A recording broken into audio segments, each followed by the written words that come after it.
Sur le commerce, contrairement à ce que tout le monde dit, le commerce va très bien, merci. Alors le commerce va très bien dans les… Ça c'est un scoop. Hein. Oui, oui. Alors, dans les centres, j'ai envie de dire, le commerce va très bien dans les centres-villes dynamiques et va très bien dans notamment les retail parks. Là où il ne va pas bien, et ça c'est toujours le cas et ça n'a pas changé depuis quelques années, c'est les centres-villes de petites villes de périphérie. Alors, globalement, il y a de nouvelles règles, notamment qu'on appelle de zéro artificialisation nette, qui sont positives parce que ça veut dire qu'on va arrêter enfin de créer des nouveaux centres commerciaux dans des zones agricoles qui venaient, j'ai envie de dire, paupériser et réduire le commerce dans les centres-villes de villes, j'ai envie de dire, de deuxième zone. Mais en revanche, le commerce à Paris va très bien. Regardez les terrasses parisiennes, par exemple, pour voir que le commerce est florissant. Donc tu es plutôt rassuré sur le commerce et le bureau. Alors, parce que le bureau, on a beaucoup parlé du bureau. Le bureau, il y a eu évidemment la crise immobilière, tu l'as dit, la remontée des taux d'intérêt, fulgurante. Il faut le répéter quand même, on est passé de taux négatifs à des taux supérieurs à 3-4%. Donc c'est un événement assez rare sur le marché des taux d'intérêt, ce qu'on vient de voir. Le bureau, on a vécu aussi le Covid. L'idée que tout le monde allait être un peu chez lui et n'allait pas revenir dans les bureaux. Et donc une remise en question du concept même de bureau.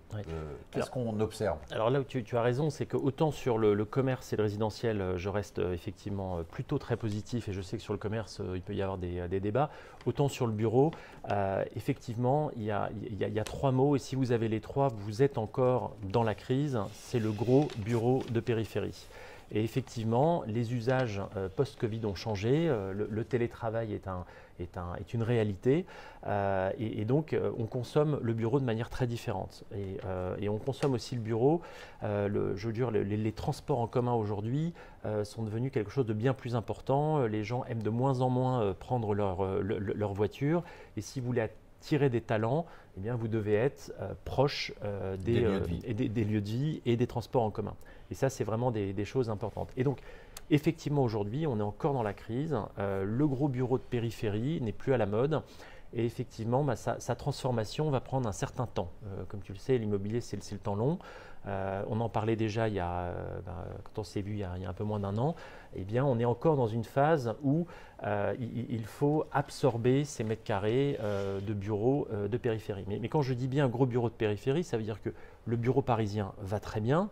Il y a des transactions et les loyers parisiens continuent à monter. Même chose dans les centres-villes des autres Oui, tout à fait. Lyon, Bordeaux, Nantes, on voit que l'impact du télétravail a été moins important en province. Et donc aujourd'hui, le bureau se comporte tout à fait normalement. Alors il y a eu un petit changement de prix, un repricing comme disent les Anglais. Mais voilà, il y a des transactions et le marché est relativement reparti. C'est vraiment aujourd'hui les gros bureaux parce qu'effectivement, c'est des transactions à plusieurs centaines de millions. Donc les acteurs qui peuvent mettre 100 millions sur un actif, il n'y en a pas beaucoup. Et ces acteurs aujourd'hui ne souhaitent plus s'exposer à cette classe d'actifs. Et donc là, effectivement, on garde encore un vrai problème de crise avec peu de transactions sur cette partie-là.